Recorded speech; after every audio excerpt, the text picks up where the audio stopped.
Sorry, 1 second. Hey guys, Daniel here. This is another video. My next guest, he needs no introduction. It's the legendary Nick Roche. If you're a comic book fan, I'm sure you've heard his name. He's worked on various different comics and a new comic which we will be discussing now. He's gotten to work in comic books such as Transformers, Spider-Man, Death's Head, Machine Man, Doctor Who, and he also got to work on Scarenthood, which I have all 4 issues here. And the new trade paperback comes out September 29th, I believe. Would I be correct in saying so? Look, it's comics. Who knows? But I have been told that my comic will be out on September 29th. But I've been told those things before, so let's see. But yes, as of now, yeah, the collected Scarenthood. So what Daniel has in his hands, all 4 issues of those are going to be squished together with a big fat spine on it. A fat spine is actually the thing that my gran died of. That's a lovely note to carry on from the interview. So speaking of fat spines, if you'd like to go pick it up, September 29th, stay tuned. And it'll also be doing we couldn't pick her up either, Daniel. She was wow. Okay, that's amazing. Yeah. Spine. Yeah. Okay. So I mean, all this dead grannies and more. Back. Dead grannies and more. All this on the Daniel Feed33 YouTube channel. We'll be getting into it. But it'll also, if you're here in Dublin or Ireland, he'll still be doing a signing October 8th, Big Bang Comics. I know I'll be there getting to sign on my copy. So if you're here locally, make sure to stay tuned for that. But yes, so many different things to get into. So first, normally I'd go into specifics, but I don't really care. Let's talk about Scarenthood. So Scarenthood, amazing comic. How did this come about? Because I believe this comic came out 2019. No, it started out in 2020. So yeah, it was kind of, it would have been, yeah. So it came out like last. No, time has no meaning anymore, as everyone keeps saying. But yeah, it would have come out like last November. The first issue came out then, and it came out as single issues from IDW Publishing. And it came about basically because I found myself in the completely accidental position of becoming a father. And I'm as blind as to how it happened as you are, Daniel. But most of it's accidental, right? And you've been told that too, right? And and so yeah. So when I had a kid, being a comic artist, I just spent all my time indoors, and I kind of liked it that way. And I didn't have to talk to anyone unless I really, really had to, like whoever's delivering my comics or my Chinese takeaway or my Transformers. And but I found myself once my daughter, who's now 8, when she became age 2, I needed her to get out of the house so I could do some work in the mornings and send her to play school. And I found myself having to chat to people of the same sort of age as me. But I found that I was like more nervous and more anxious and more more inept and more crap at socializing than my kid was, who goes into play school and she's just like hits the ground running and she's making new friends. But I have to talk to all these other people who don't know each other, grown-ups who are really awkward, and they want to talk about house prizes or the best place to go for a latte, or have you heard about the new yoga studio opening and all that sort of stuff. And I was like, I don't want to be this grown up. What else could we all do instead of talking about this rubbish? And I kind of sort of thought, oh, what could we all do? And it's like, wouldn't it be cool if we all went off to the woods and go ghost hunting? And so that was literally the start of it. There was no kind of real plot sort of like knots unraveled at that stage. It was more the case of like, wouldn't it be cool if there's a group of parents who go ghost hunting in the mornings while their kids are in school, but have to be back by lunchtime to pick up the kids? And that's basically the pitch for Scarenthood. And then kind of after a while, it sort of sat in my head for a while, and I tried to figure out, well, what is the mystery? And it can't just be them being the Scooby Gang and Monster of the Week or Ghost of the Week. That would be good, but and so I kind of came up with this mystery based around the play school that the kid gets sent to. So when I was living in Dublin at the time, and my little girl was going to a play school in Terranure, and it's just run by like the most lovely people, but it was set in the most lovely woman, and it was set in like this old village hall, and it was like also a scout hall, and it was like the building was like 100 years old or whatever, and so it had like an old kind of stage room kind of theater area, and I kind of just thought, well, maybe that's where the mystery would lie. And so the kind of the beginning of Scarenthood, after the kids are going off on a field trip, the 4 kind of lazy parents who kind of didn't want to sign up to go on the flipping bus with all the other parents, they stick around and they kind of play a game of dare, saying, hey, do you know about the haunted scout hall? And they kind of dare each other to go in there, and they kind of maybe unleash something that was hiding. There you go. It's issue 1, so it's not really a spoiler. And it's exactly, yeah. And it's that they kind of dare each other to go into this room and to go under the stage, because there's a mystery about a kid who used to go there as a scout, who climbed in under the stage as a dare, and who never ever came out again. And one of the parents, the main parent, Cormac, the main focus of the story, he's kind of new to the area. He doesn't believe in any of this sort of stuff, and so he's the one that says, I'll go in there and prove that this is nonsense. But when he climbs under the stage, he finds statue of the Virgin Mary entwined in thorns, and the kind of the white thorn is like an emblem of like the fairy folk, kind of like pagan Ireland, but it's the same. It's entwined with this sort of Catholic effigy of the Virgin Mary, and that's another thing to see together. Yeah. He accidentally causes some damage to the statue, and that causes some damage to his life. All hell breaks loose, and we all know the original child. The original child that got lost in there grew up. It's Nate Stockman. For those of you that don't know, it's I think it explains a lot about him. Stockman, and there's a portal underneath the stage, kind of, and it goes directly to Donegal, and an amazing career working for on Marvel Unlimited now. So I guess you want to work for Marvel, just climb under a scout hall somewhere. I guess run away from your parents, squirrel yourself away, dark spider-filled kind of enclosed area. You will emerge to an amazing career. And what I would imagine is a very dodgy hard drive. But that's the industry, I suppose. I don't think we can end on a better note now. So yeah, bring them all on. I'm going to slander all of them one by one. Yeah, firing squad. Just talk about what you hate about each of them. Also, as you as the host of this, it's you that's publishing it, so you're the one that's liable for anything I say or do. So I'll sell it to Bleeding Cool. Do you think my moral dilemmas are gone when it all comes down to the heroes, man? This is just a funnel off to Rich Johnson. I love it. Yeah, exactly. My channel all comes back to Bleeding Cool. This is where I figure this is where I'll spend my retirement money. He'll just the dirt pipe starts here.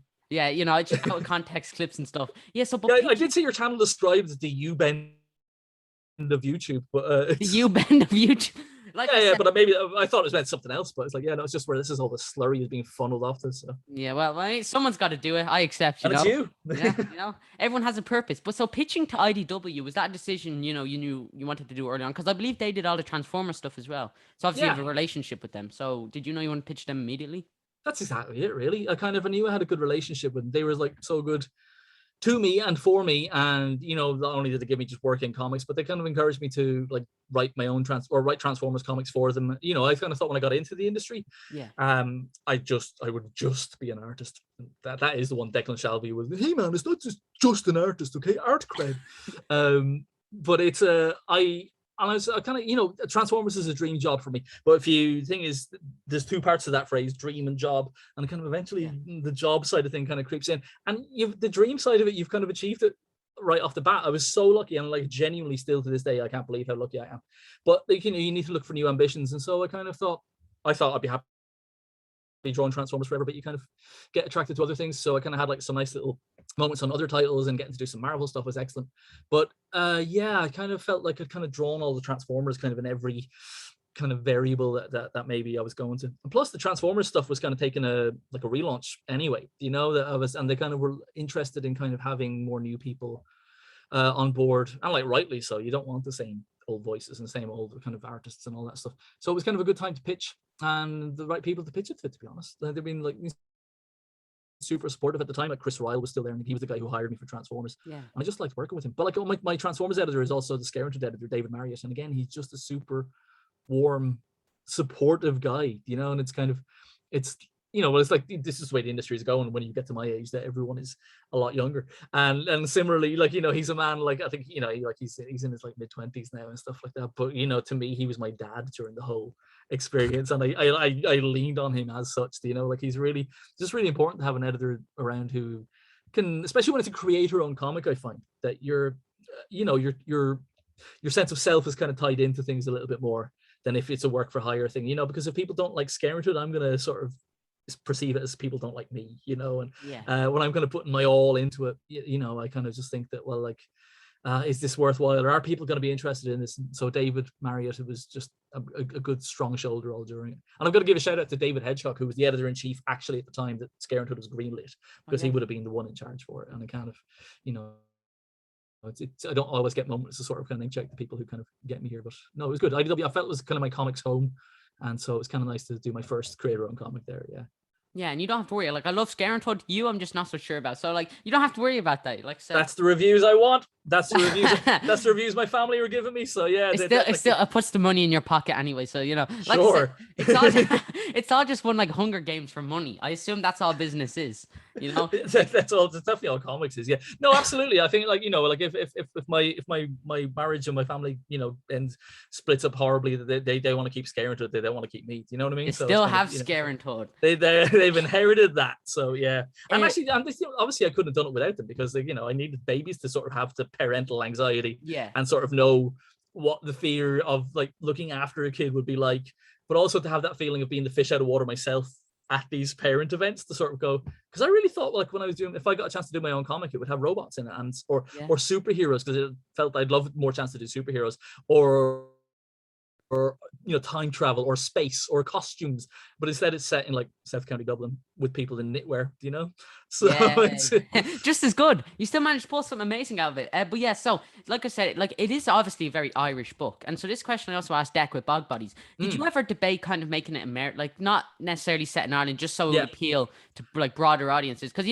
like if you have characters saying like what's the crack, lads, and like all this different, someone American's gonna read smooch this me and be like, gooch. yeah, exactly, Yeah. phrases like that. So did you ever debate like kind of making it more Americanized? Like a little bit, because I don't know. I don't know if it's a good thing or a bad thing, or like how you sort of feel about it yourself when you're the age you were. But like as a kid, I really identify with or have any kind of strong connection to like Irishness. Do you know what I mean? Yeah. Like kind of it didn't. Kind of like all the stuff that it's a bit different back then, I think. But like kind of in the early like 90s anyway, kind of being Irish wasn't cool yet. And you grew up during the famine, so you'd know a lot about this anyway. Yeah. I mean, I've made up for it now with all the Chinese takeaways that's scaring us by me. But like, but like back then, like kind of being Irish, it felt like it wasn't cool yet. The kind of that we didn't kind of have, and by cool I meant kind of had a presence in like sort of I guess like UK music or TV or film and or comedy and things like that. But like, I kind of I think it was I used to sort of see kind of like being Irish as being embarrassing. Yeah. And but then kind of in the 90s that started to change. I think kind of one of the first Irish things I ever saw that was funny was like Zig and Zag, like on the Den, and sort of because it was sort of like that had the level of kind of craziness and spontaneity and anarchy that you kind of see on like the English Saturday morning shows, but also that you'd see in kind of alternative comedy like The Young Ones or Bottom and things like that, so the comedians from that, there's just that naughtiness. And I like that. And then in the 90s, you started seeing like the likes of Father Ted coming in and like kind of bands like Ash and things like comedians like Dylan Moran and Tommy Tiernan. And then suddenly it was like, oh yeah, we have worth. And it's kind of bad. It's so important for, I think, Irish people to kind of see the representation, not like we're some marginalized minority, but everyone's like, Irish. Everyone you've ever met is like their granddad's second man, cousin's the comics dog. industry, man. Yeah, totally. Like, yeah, it's my 8th Irish, and it's like, I shouldn't really talk about Chris Royal that way, but but he, but like similarly, then I was lucky enough. There wasn't really a convention scene in the early like 80s or 90s, or in the late 80s, early 90s.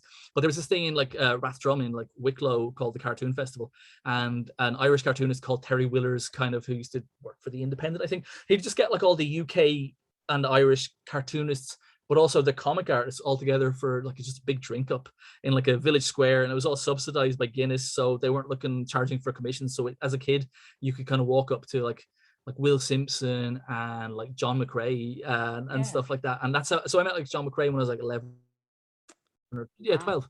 And it was the first time I'd seen someone with like not my accent, because he's right at the very top, but someone from this island who had done it. Do you know what I mean? Like I did. And then it started kind of to become kind of real. So anyway, this is a long way around of saying that I didn't think that if I'd got a chance to do my own comic that it would be Irish. And then I kind of realized just there's so much kind of richness to it that we have that unique sort of kind of mid zone between kind of US influence and kind of all their media, and we get all the UK stuff as well. So we kind of get all the good movies and all the good music and all that sort of stuff and all the good comedies and comics. But then we've got kind of our own kind of unique identity to it. And when you mix those together, I found that was like really, really interesting to me. And there was also that sense of like when I was a kid of that Ireland was still a little bit haunted. Like, it's kind of, there like this, genuinely the school I went to, there was like, when I was in primary school, there were statues of angels in there, and you were told that they change position every time you're not looking, sort of thing. And and so I kind of realized, like, hang on, we've got some good stuff here. We've got all the, and then just being a bit more mature made me realize that like there's some good, there's really good stuff. There's no we're better. And if we're not the ones to kind of bring it to an international audience or, you know, exploit it for our own good, then it will only be like an American company that will kind of do a Disney-fied version of it. Do you know what I mean? Yeah. And so I've also found as well that the Irishness of things, to us, it's sort of just like, yeah, you know, it's our neighborhood, but like especially to America, but to anywhere else, like it's exotic. You know, it's like when Americans tell you your accent's cute. Do you know, it's kind of, you know, so oh, your swearing is so cute in your comic about ghosts, you know, and it's that sort of thing that if you can bring like that side of things to it. So hopefully the small town stuff resonates. Hopefully like the parental stuff is universal, and the worry about like, are you being a good parent? Are you being a good husband? Are you being a good friend? And all that sort of stuff, the stuff that grown-ups spend all their time worrying about, like, but also with, you know, have I unraveled a demonic pact from the past? Hopefully that sort of stuff is universal. Yeah, especially the demonic stuff. Yeah, I think we've all gone through that, you know. Happens tale to is all the time, Daniel. Tale is all the time. Especially here in Dublin, you know. But yeah, so do you think that it being Irish gave it a certain charm? Because I certainly, while reading it, I think I liked it better because it was Irish, because I felt like I understood. I feel like I could kind of like, I knew these people, like they'd probably be down the road or something. And I don't know if you said it in America, if it'd have the same effect. So do you think that it being Irish gave it a certain charm, and if you maybe said it somewhere in America, it would have the same effect, or not, like just anywhere else? Or do you think? I think we're not lucky, because it's kind of a bad thing, but we're as for storytelling purposes, because of like the influence of and the confluence of like kind of pagan Ireland with the Catholic Church. So we've got like obviously like a dark past kind of with the Catholic Church and stuff, and then you've got the mythological past and stuff with the kind of pagan Ireland that the Catholic Church would have kind of wiped out and kind of pushed to one side. And that's two really specific elements in Scarenthood, but they're also two really location-specific elements. Like every locality will have its own kind of mythology. So if Scarenthood ended up being developed for like a TV show, but they wanted to sort of like transplant it to the UK or to America, they would obviously have to sort of, you know, marry it to their own kind of like mythology and stuff. But I think everywhere has that sort of kind of like ghosty sort of stuff in the locality that no one talks about or that everyone talks about. But we're lucky to have that kind of that's what kind of Scarenthood, and if we do more of it, there'll be more of this, that kind of battle between it's not even good versus evil. It's like belief systems and the power of belief, because kind of within the world of Scarenthood, it's kind of like, it's not saying that like God and religion is real.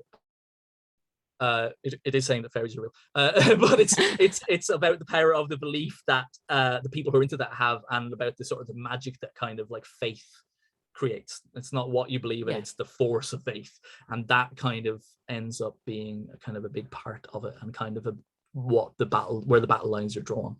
Yeah, definitely. And so did you feel like that there's like loads of freedom working on this? Because despite the fact that it was IW, it's very much your own thing. Like Transformers, you know, there's a mythology behind it. You can't go around changing things. But for Scarenthood, if you said you can change them, actually, Daniel. That's the whole point of Transformers. They can change. No, they can only change twice. And like, Jesus. I mean, as a car, you know, like I said, of course we have resident Transformers, you know, expert here, Nick Roche. What have you ever done with Transformers? You don't know anything about them. I've turned one into a car, Daniel. Prove it. Swear now. See, he's looking around. There's nothing there. Plane, right? Did you just pull it on your person? Do you just have of course I do. Of course I've got my cavity at all time. You just blow your nose in a little Transformers. He turns into this. See, look. All right. No. That's brand promotion. Put it away. Oh yeah, damn it. Scarenthood. Scarenthood, am I right? Scarenthood. Only you should bring it up. Yeah. So did you feel that there was more freedom working on Scarenthood, because you could kind of do whatever you want with these characters?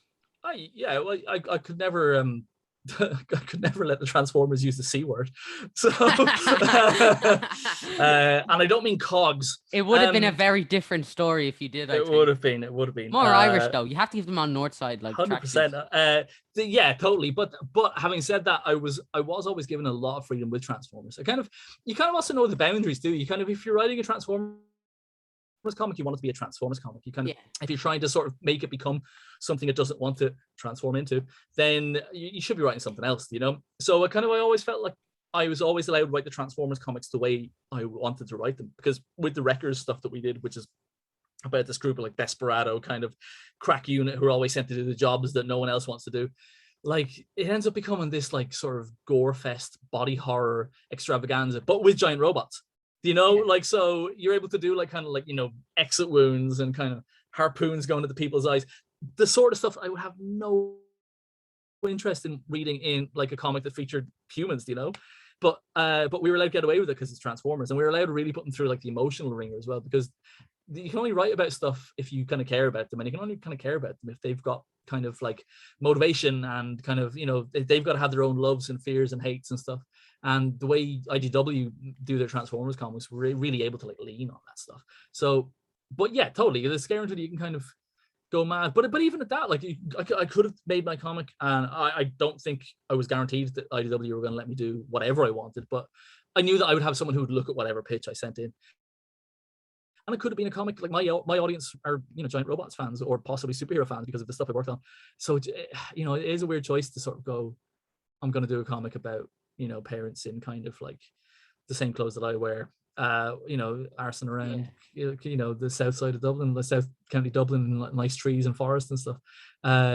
And it's just weird. I mentioned it on Twitter today. There are so many kind of like new comics coming out, like Homesick Pilots and Giga, and there's a new one from Vault called We Ride Titans. Yes, and I just saw that. Yeah. Oh, well, it looks amazing, but they're all like, they've got giant robots in them, and I kind of second guessed myself. I was like, oh, I don't think I'd be able to get away with doing a giant robot comic. Turns out every flipper's doing a giant robot comic, so maybe next time. But make it Irish.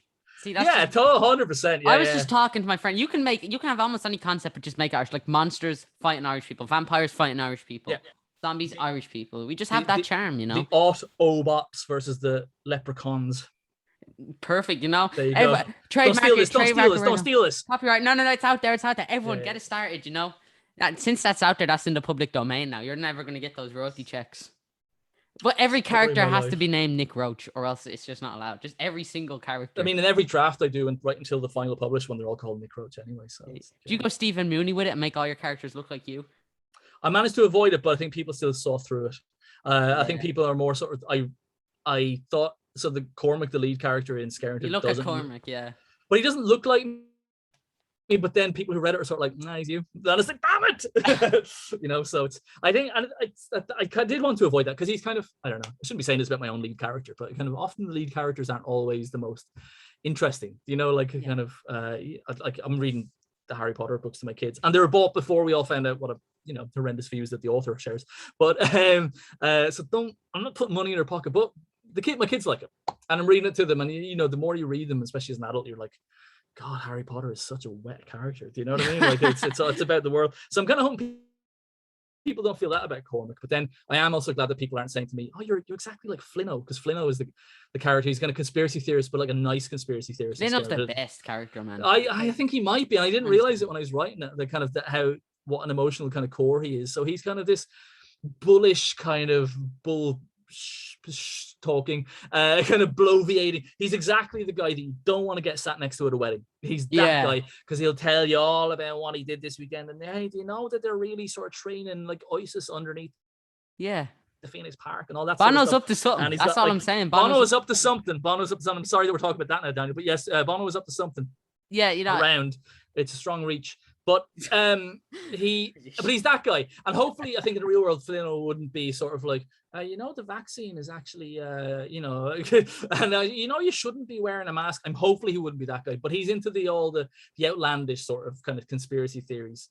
But the thing with a story like this is you kind of realize that, and I mean, this is the T-shirt. Flinno was right. Sort of, like, it's going to be the hot item for Christmas this year, and that's a cover by Tara O'Connor. She's the variant artist on that cover, and she's just so good. But she, but yeah, so Flinno, but he's that character because he's got all these crazy theories, but he wants to tell you about them. And you know, so some of the other characters in Scarenthood, when as the gang joins together, they're parents who are bored of their mornings, so if they've got this crackpot who'll entertain them for 10 minutes every morning while they're dropping off the kids, they'll kind of humor him, and that's kind of like oxygen to him then, you know. Yeah. But no, he's, you know, as you find out, there's a reason why he is interested in all these outlandish theories. You know, maybe it's something to do that happened to his family as a young man that seems outlandish, and you know, so he's kind of the impetus for kind of discovering a lot of these things that all the other characters go, no, that couldn't be true, that couldn't be possible, and you realize that Flinno might be right. So yeah, you never know. And so you gave me a perfect segue there. Did you have a favorite character to write, or were they all just your children? Did you all just like them all equally? Yeah, I think annoyingly think Flynn ended up becoming it, to be honest. But then I don't know, the four characters, so it's about four parents who kind of strangers who meet up. They're not necessarily friends. Some of them know each other a bit more, but they're not like a gang. And then this kind of mystery, as they're the last parents like left, don't go on a school trip. They're the ones that kind of uncover this thing. So I think Cormac is kind of the straight man, and he kind of would come from like my own. So any of the stuff that you're seeing at home with comes from my own insecurities of like, am I mixing like my work and family time well, and like is work distracting me from being a good dad and all that sort of stuff, and am I kind of caring for my kids properly? So that's that from me, I think.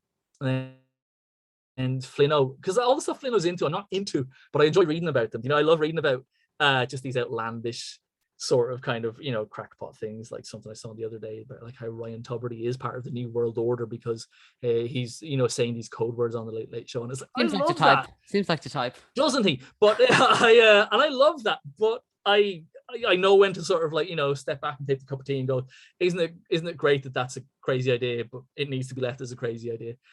So I find all those sort of like rabbit holes really interesting for just for writing. Do you know what I mean? Like you come up with good ideas, like even the more kind of like outlandish you kind of discover those.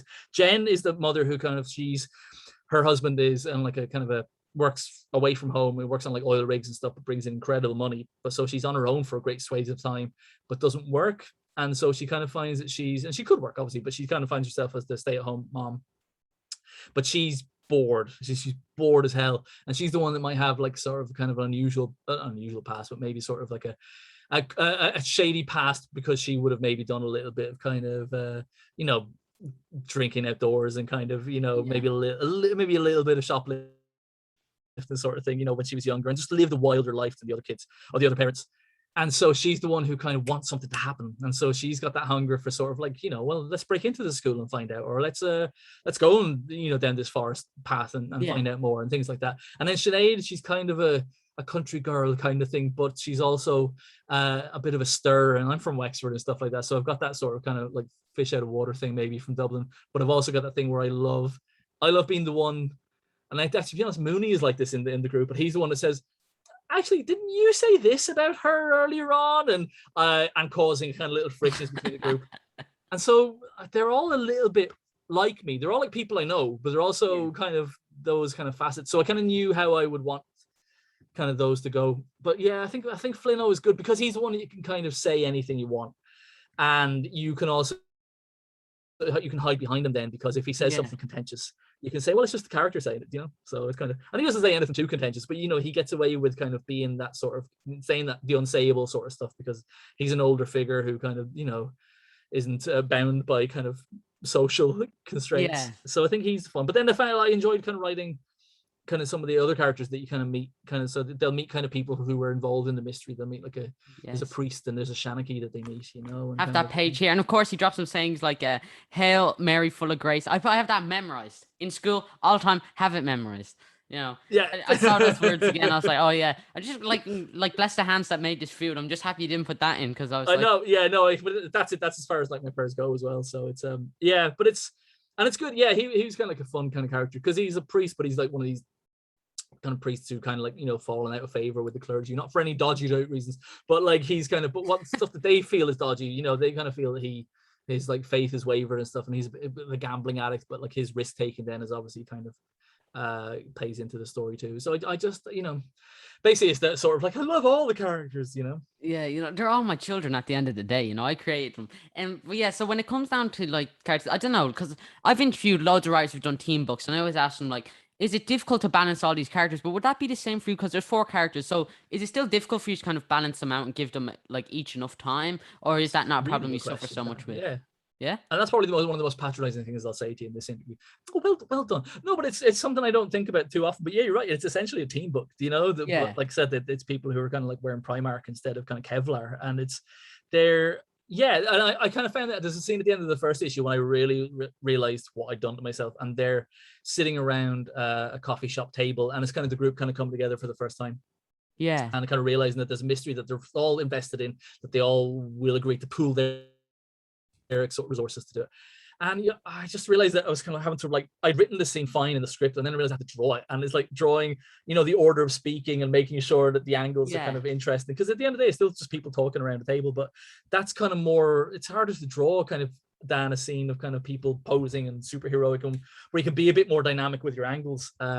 So yeah, it is a little bit, and kind of making sure that everyone's kind of got something to do in a scene, and it's kind of, not that I found it hard, and kind of that I was more something I was aware of while I was doing it. I just wanted to make sure that at least once an issue, when you're not following Cormac and Scoop or his daughter, there's little cutaways, like even if it's just one page that's kind of showing where everyone is at with the kind of their home life, because I want them all to sort of feel important. I definitely want to do more with Sinead in the second, if we eventually get to do the second series, if schedules allow. And she's, it's kind of hinted that she has like a YouTube channel as well, like, so it's kind of, I want to explore what like a kind of a middle-aged parent is doing there. You can just imagine how crap it's going to be, and kind of, and what she started as a YouTube channel and what it ends up becoming. That's kind of an angle I'd like to take. Yeah, and so did you designed every character in the book? Would I be correct in saying so? Yeah. So was that a long process, or did you come up with it, most of it kind of straight away?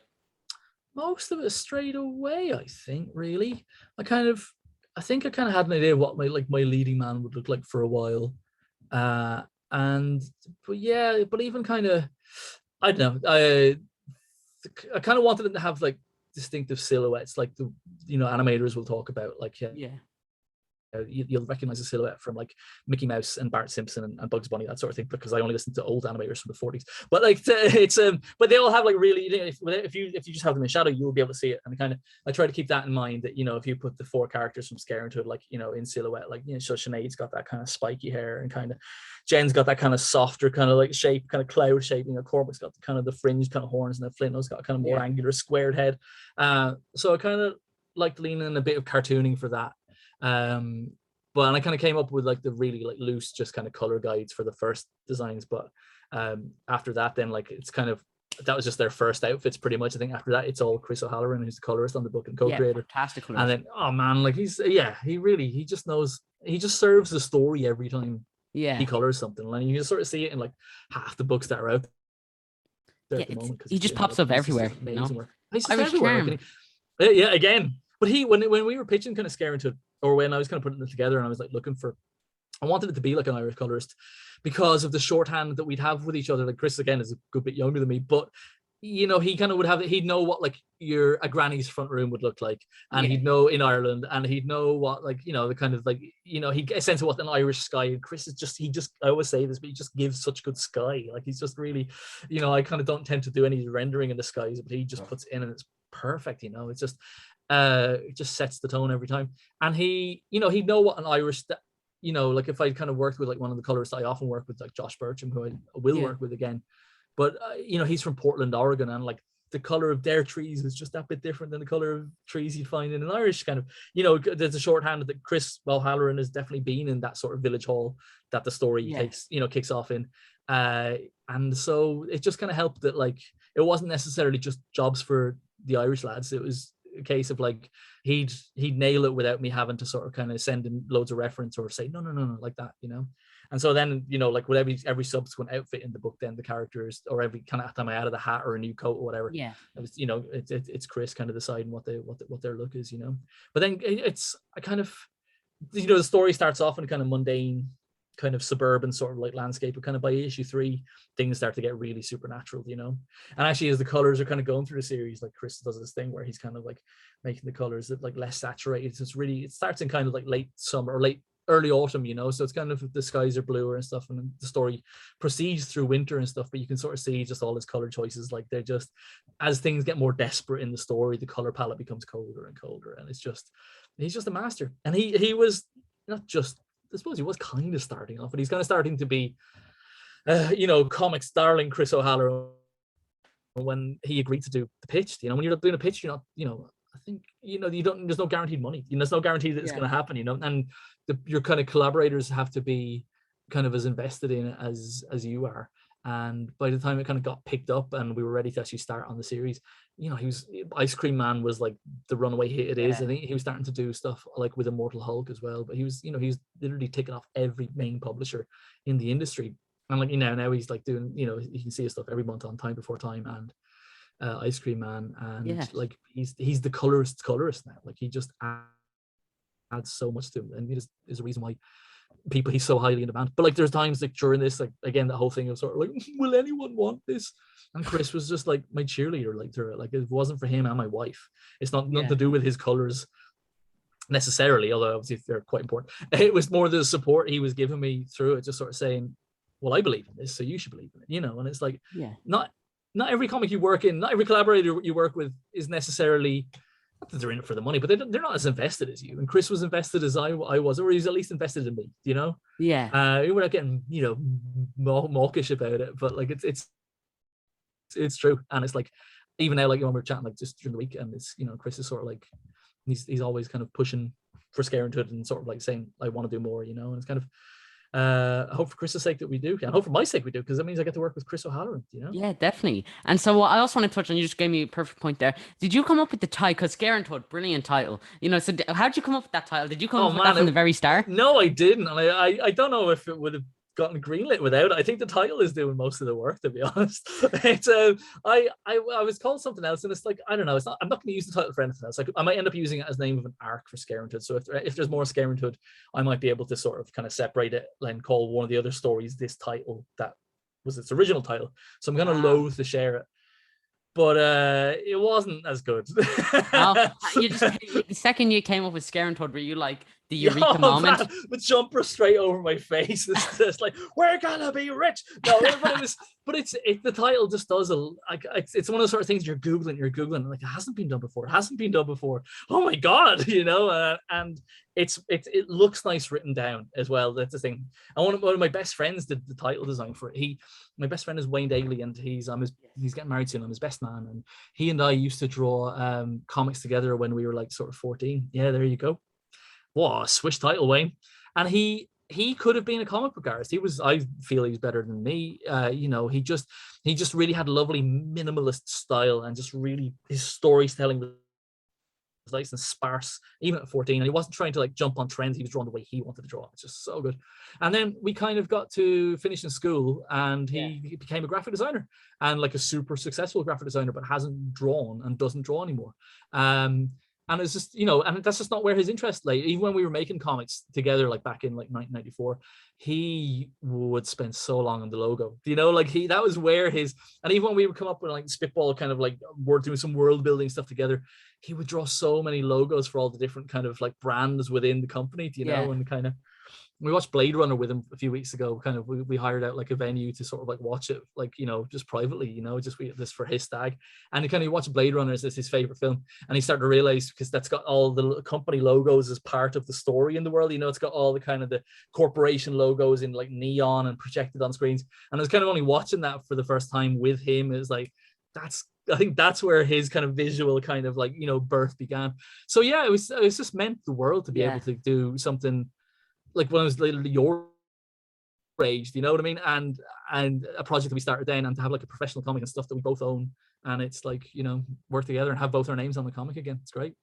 Yeah, absolutely. And so I can definitely see that there. But another thing I want to touch on, do you feel like, and like he's like, that logo is just brilliant. I don't even have to say it. Everyone, you can just see it there. Like, fantastic. Yeah, it's great. I love it.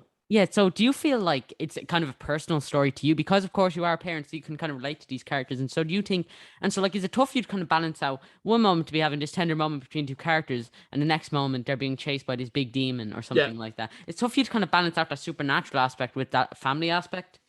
Yeah, but I mean, I know you don't have that many kids, but you are part of a family. So you know that families can go to sort of like heavy emotion or kind of like real tender true moments to something ridiculous, like within the same sort of like 10 minutes. And so it's kind of, and especially at the age that the kids are, they're like 3 years old or whatever, like when you've got a kid that age, they're chaotic, they're just crazy. And so you know, in a lot of senses at home, you be going from like them, and you're the center of their world, and they're just giving you so much love, and you're trying to give so much back to them.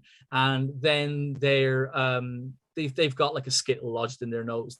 You know what I mean? Or they're having a tantrum, and they're the demon that you're facing then, you know, like, and so that sort of kind of whiplash, that sort of gear change is part, you know, it's part of it. It's true to life, I think, even just from being a parent.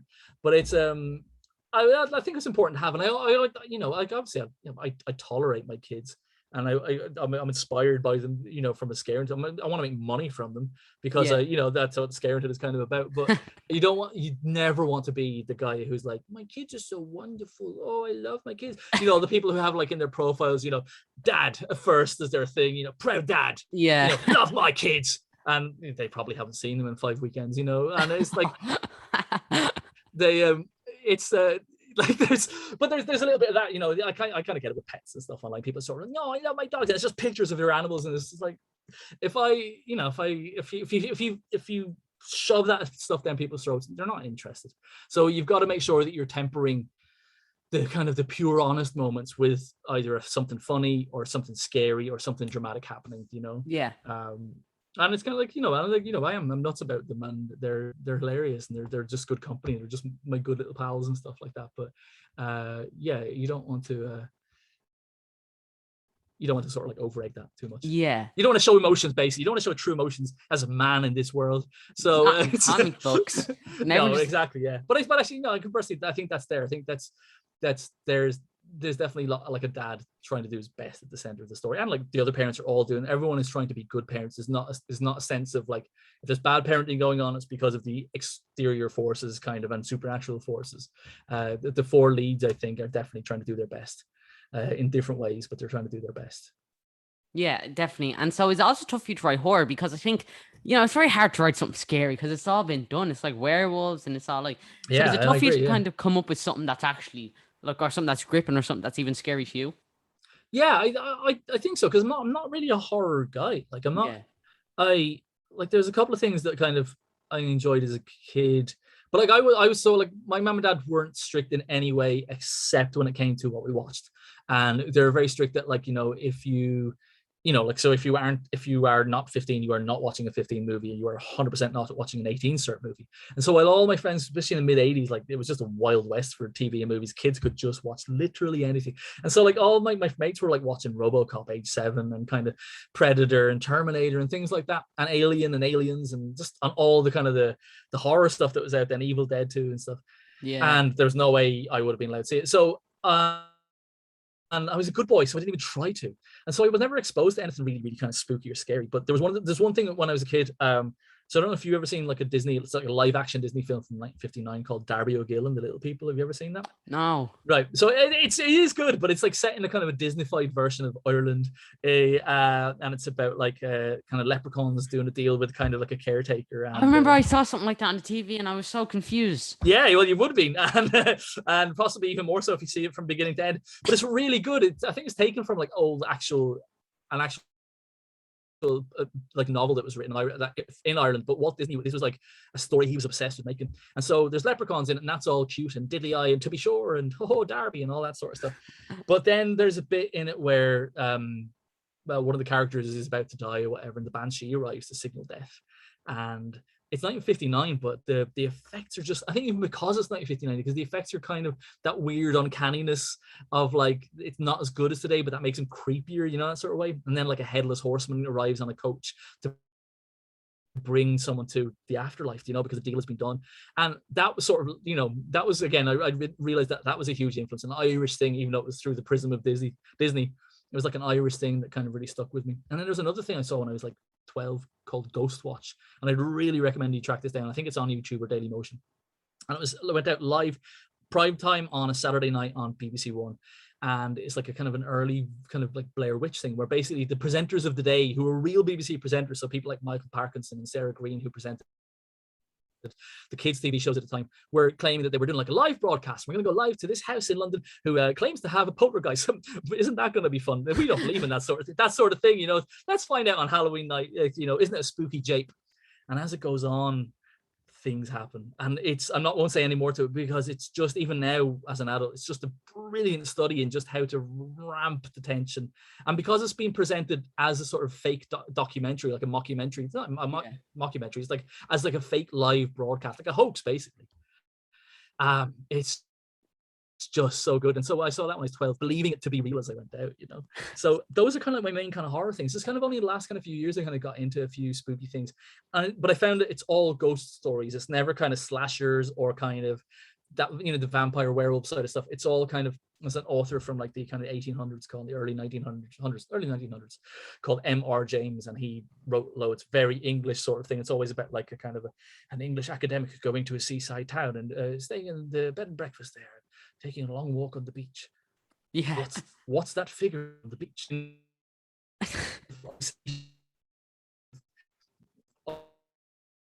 Unworldliness emerging out of your familiar surroundings. So that sort of stuff I'm into, and then that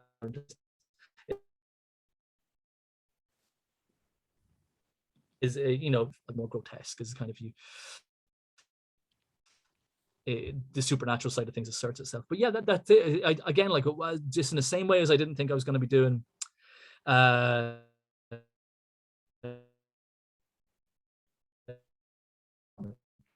and it's crazy. I think I realized as well. Yeah, I think the comedy side of thing is what has introduced me to most of the horror stuff over recent years. And by recent years, I mean the last 20. But things like Shaun of the Dead, you know, is kind of a big influence, and like Buffy and stuff as well. Obviously, is in the DNA of Scarenthood. But Shaun of the Dead has that sort of thing of kind of, you know, group of people who don't know each other very well forced together for a kind of a situation. That's kind of and this TV show called the League of Gentlemen, which I'm not sure if you're aware of, but it's I don't know if do you watch Inside Number 9? Have you seen that at all? Or? No. So Inside Number 9 is a current thing on, it's like 6 or 7 series. And I think most of it is on Netflix at the moment. I really recommend it. Wow. It's an anthology series. So every episode is completely standalone, but it all takes place in a building or something that has the number 9 on it. And that's the only thing that ties everything in common. It's a completely new story every week. And it's written by a team of comedy writers who worked on a thing called the League of Gentlemen, which is set in like a kind of a gothic kind of horror town in the north of England. But it's all comedy horror. And so because that's the comedy, I ended up being into like dark comedy, and it was bringing in kind of the horror elements to it. I think that's kind of infused and kind of fueled me to do a bit of kind of horror as well. So but yeah, I'm Scarenthood, from its title to its inception, was a kind of surprise to me, to be honest, as well. Yeah, absolutely. And so before we finish up, a couple more questions. Any plans? And we have time, by the way. No one has knocked my door yet to come and get me, so we'll take it until that happens, Daniel. Don't fret. Exactly. Absolutely. Yeah, but any plans for Scarenthood 2? Maybe more Scarenthood in the future? Yeah. Yes, but yeah, definitely. But it's it's a thing. It's a schedule thing, to be honest. And it's kind of, and unfortunately, it's my schedule. Not unfortunately, I'm really lucky. I'm on like a different project at the moment, and it's not even in comics. That's what's driving me a little bit mad at the moment, because I'm loving the project I'm on. It's one of those dream jobs, but it's not comics. And so I realized that comics take a long time to make, and they're hard to make, and you don't always make a huge amount of money on them. But by the amount of time I've spent not making comics this year, it's made me realize how much I really want to make comics. And it's a nice realization, but it's also a kind of sad realization. It's like, oh no, it's an illness, and I'm never going to be free of it, you know? So I'm going to try. There's definitely ideas coming together, but it's schedule dependent, really. And it's unfortunately my schedule, I think, that's going to be holding it up. But I do want to get another one out there while people still are aware of Scarenthood. And like, hopefully that's what the book coming out like next week or whatever, because books have kind of different shelf lives than kind of comics, monthly comics do. It's kind of like after the first week of a comic coming out, the buzz does kind of die down. I mean, you find this, I guess, from like when you're talking to people about it. Like, it's kind of important if you're talking to a guest, especially, like, it's to tie in with this thing that's kind of coming out this week, because it's kind of, there's new comics every week, you know. But with a book, it's it'll hopefully have a longer kind of shelf life and will allow more people to explore it and discover it.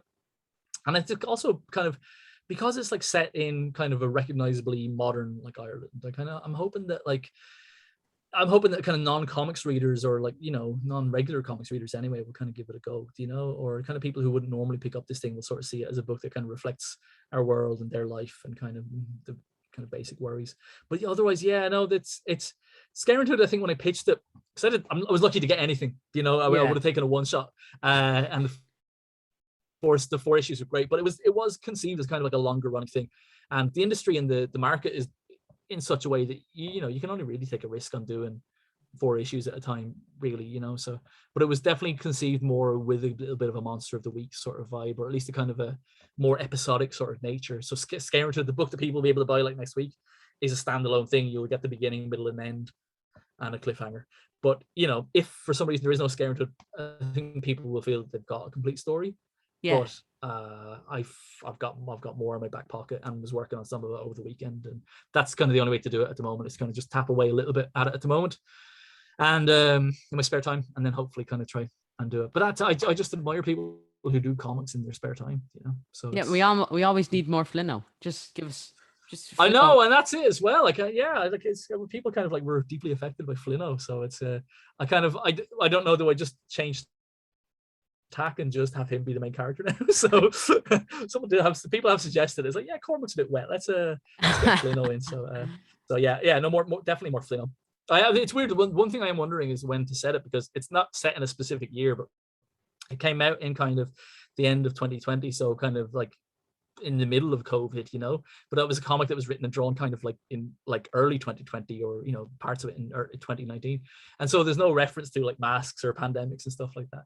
But I do wonder if I bring the story back, do we kind of do we set it after the pandemic, or do we pretend that Scarenthood is existing in a parallel world? So I just don't want anyone to think that the reason that Flinno isn't wearing a mask is because he doesn't believe in their effectiveness. It's kind of yeah. I really want people to understand that Flinno he's one of the fun conspiracy theorists. Yeah, but again, one that you want to move away from after. Yeah, it's a fine line to walk. We've all had those uncles, man. We all have those uncles. So yeah, absolutely. And so, like I said, like, of course, working on something like Scarenthood, it's kind of been weird seeing how different people have kind of reacted to it. Because of course, what's like Transformers fans, and have you noticed maybe some Transformers fans have went over to Scarenthood and touched on it? Yeah, I have a little bit. It's been really nice, because you don't. Where's the robots? What is Flinno in disguise? Yeah, is Flinno in disguise? I've been really, anytime I do kind of non-Transformer stuff, people say, "Hey, are you gonna stick one in there?" And I'm like, absolutely not. It's like I'm trying to get away from, I do love them. Like I said, I've just got like I can prove it. I've got my toys all around the place. But like, I like keeping. I think it's just afraid about being typecast. You don't want to just be seen as the Transformers guy all the time.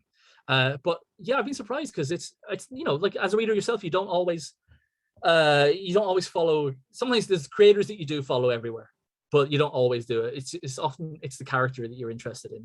Like you'll read Batman no matter who it's written by or how badly it's written. It's Batman that you're after. You know what I mean? Whereas some people will, follow the creator, whoever is writing Batman, and follow them on to the next thing. And yeah, I was really lucky, because it's Scarenthood is nothing like Transformers. The only crossover I can think is that there's it's just that I just think I write characters kind of well, and kind of cover their motivations well, hopefully. And I write them believably. And the challenge with Transformers is you got to make them believable, because they're 40-foot tall giant robots. You've got to do a lot of character work and writing with them to kind of make them relatable. And especially when you're drawing them, you've got to give them as much like life, and kind of make them look as distinct and look like there's character there, and they're not just kind of a selection of boxes and cylinders. So I think because I kind of won some people over with that on Transformers, they've come over. But that's been the biggest thing, because it's kind of, you don't expect them to. So it's really nice when they do. And then we've got like other just readers, just people who are kind of interested in the genre and stuff like. But it is people like you, and it's people like with channels, and kind of who kind of will pick something up, and they'll kind of big it up, and it's the word of mouth thing that does it, to be honest. Yeah. But I'm like, and what it's like. The Irish industry is super supportive, and that's why we get away with slagging each other off. On screen and in print and things like that, is because everyone always gives a leg up, and like everyone at the very least shares and retweets and stuff like that. But a lot of time when people will say, "Hey, you should do an interview with this guy," or this editor would like, you should send this to this person, and things like that, and they'll do the introductions, and they'll set up the kind of the groundwork for it. So it's kind of through people like that, and through friends in the industry, and for people who've read it and enjoyed it, like you, kind of like the reason that Scarenthood is if it is a success, it's down to the word of mouth, I think. So Yeah, I was thank put on this you. planet to serve Flinno. That's all it comes down to, Yeah, no, Flinno is our master now, and the Flinno one shot will be coming out soon. So imagine that. We should have done that for Halloween. That would have been great. Should it? Like Half Past Danger Crimbo special. Just do one with Halloween with Flinno. Oh man. Listen, it's too late this year, but let's Halloween's see. not till a month. Just knock out. I'll just lash it out. Yeah, exactly. It's as easy the publishing as schedule will be like, yeah, listen, IDW. Yeah, you do listen, the comic Ian, books, right? Damian Williams, or whatever IDW stands for. This is your new big hit comic, baby. You don't understand. You know what? If I'm going to steal from any of the comics crew, I think like Deck and Rory's kind of, and Chris's time before time process edition is a nice idea, and that's something. So we have an exhibition coming up, I'm quite sure of the date, but kind of in I said it's not even like under wraps yet, but it hasn't been announced yet, but there's going to be like a Scarenthood exhibition, and so with some of my other stuff in County Wexford, in Escorthy, I believe, through the Wexford Arts Centre, and that's going to be happening kind of from the first weekend in November up until Christmas. So there's going to be, I'll share more about it online, but I am thinking if I can figure out the schedule, I'd like to do maybe a kind of a souvenir book that you can get at the exhibition that kind of has replicas of all the original artwork and kind of excerpts from the scripts and a little bit of kind of the process stuff. But that's honestly, it's now that I've said it, I probably won't get time to do it. So.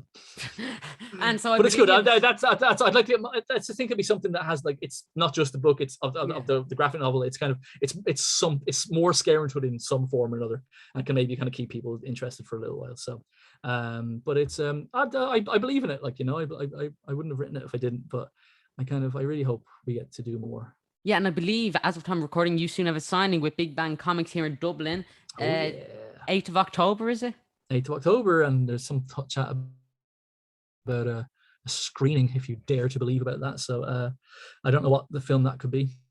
I don't know what other large property I'm associated with that they'd want to show a film of that for. But apparently that's all I'm allowed to share knowledge of. But yeah, but more than that, come out and flip and buy my book. I spent ages on it. So did Chris. Jeez. Buy his book, come on, please. Yeah, buy his book, man. It's good. You know what? It'll be out. It'll be early October. Nights will be getting darker. It's the perfect book for Halloween. It really is, and it's I mean, Daniel here is an absolute precocious sod, so he's allowed to read all the sweary bits, but I do have to tell people it isn't for kids. One of my friends today said, I'm going to buy it for my kid for Christmas. Like, please don't. Like, your kid is 8. Genuinely. Don't buy this book for them. But the rest of you can. And it's fine when you're 14 reading swear words. That's what we're all doing. I know I strike you as like a pure criminal, but there is a heart underneath this facade I put on. I'm sure. I'm sure. I put on my switchblade at the beginning just to assert dominance. Well, it was when he did the switchblade, but also shaved with it, because he had that sort of that really beefy stubble at the beginning of it. So, but I'm glad that you're maintaining this cherubic sort of facade for your. And I did it on purpose. You see, metal just doesn't even hurt me. And also, you're from Wexford, so don't fan me, man. I've so much fan. No, it got real, didn't it? It got real. Also, I hate everyone. No, that's right. I thought it was going to be me that ends my career. I thought it was me that was going to get cancelled in this. I'm glad it's you, Daniel. It's about time. I can't be cancelled. I'm immune to it. Oh, it sounds like a challenge. Once you have 400 subscribers, you've surpassed that point. It's past the point of no return. It's when you go to the 600. That's when there's more eyes on you. That's when it's good. I've already sold everything. I'm a sellout now, so what does it matter? Also, if you buy a trade paperback of Scarenthood, you get a free €10 from Declan Shalvey. Sure thing.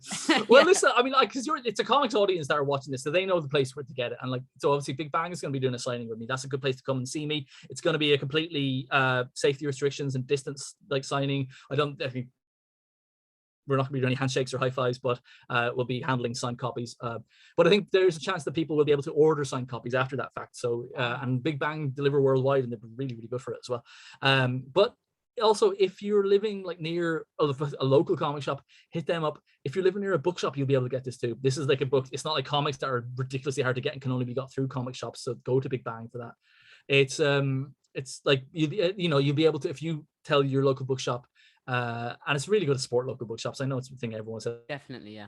But it is true. If you've got a kind of a bricks and mortar place nearby you, order it from them. They'll be able to get it for you, and you'll pay the right price to the right people for it. Then So. Yeah, and to all the masters watching my channel, if anyone was debating picking up the comic, what advice would you give to them, or what would you say to convince them to pick up the comic? It's got really, really dirty words in it. Pick it up, I guess. Nick Roche touched on at the start. His grandmother died of spinal problems, so No, Scarenthood. a fat spine, which is what my book has. And I thought I'd inherit my grandmother's fat spine, but my book has instead. Scarenthood. So pick up my books and its fat spine, because the orderlies in the hospital couldn't pick my granny up. That's fine. I should just lay there unloved, and I don't want my book to lie there unloved. It's such a lovable book. My granny, not so lovable, but my book is something that will, if you're going through any troubles at the moment, if you're coming from a broken home, and just if things are life, if your mental health is, at its lowest ebb, this book is guaranteed to fix all. And if problems. You like horror, he forgot to bring up somehow. If you're a fan of comedy, also pick this up. Scary. You don't have to have depression or anything just to pick, or spinal problems. It's comics. The comics readers are all depressed. sorry, comics creators are all depressed. It's very niche it's audience. Funny. Yeah, exactly. Yeah, it's the same. It's the same 10 quid we keep spending on each other's stuff. It's funny. It's sweary. It's spooky. It's set in Ireland. Flino's in it. It's set in Ireland, so it's got like kind of dialogue, Irish dialect, but it's not off-putting, I hope. And it's, the kids aren't that cute, so you're not too beaten over the head by that. And it has the C word in it, is in it twice. So yeah. Of course, and what better reason to pick it up besides that? But yeah, everyone make sure to go pick it from a local comic book store. Nick, before we finish up, are you on Instagram, Twitter, Facebook, anything like that? No. Yes. No. Yeah. I am on Twitter. I'm at Nick Roche on Twitter, and it's quiet on there at the moment because it's stuff I'm working on cannot be shared. But it's unfortunately not a comics thing I'm working on, but it does involve me doing lots of drawings, and I'm having lots of fun, and I'll be able to tell people about that eventually. Not much else coming out for me comics wise for the next while. I'm doing more 2000 AD after Christmas. I just did a 10-pager for them shortly, and I am doing more. That's where my spare comics time is kind of going at the moment. But otherwise, I just come, if you want to see a man just mentioning Scarenthood 5 times a day and retweeting praise from like Dig and Zag about Scarenthood, that's come and follow me on Twitter. Yeah, and if that's not enough, Declan Shalvey did a cover, extra reason to go buy it. But yeah, everyone make sure to go. If I do need to do it super quickly, the cover, the guest cover artists are just like world beating, like from Tara O'Connor, who did issue 4 that you showed her on, but like John Allison, who's just like, if I could be anyone in comics, brilliant. It's him. Oh my god. Did John McRae, like the first comic artist I ever met, and he did issue 2. And Declan Shalvey, the last comic artist you'd ever want to meet, did issue 1. So and to be honest, his issue 1 is so strong, it just ended up being, the cover for that just ended up being almost like the main image for the publicity for the first issue and stuff, and rightly so. It's really good. Really perfect, good. Yeah. If everyone make sure to go pick it up. I'm a lucky boy. Yeah, do. Let's see how lucky I am when you pick up Scarenthood next week. And please think of Delilah Roach's fat spine. And if anything goes, if this book doesn't sell enough, spinal problems, let's just say they could happen to anyone. So buy it, I mean, we're trying anything at this point. It all comes down to it's only a threat if you feel threatened. Yeah, ain't that the truth? That's the Dublin motto we have here. It's been too long up there. Thank you guys so much for watching. I'll see you on the next video. Nick, thank you for talking. I'll talk to you a little bit here.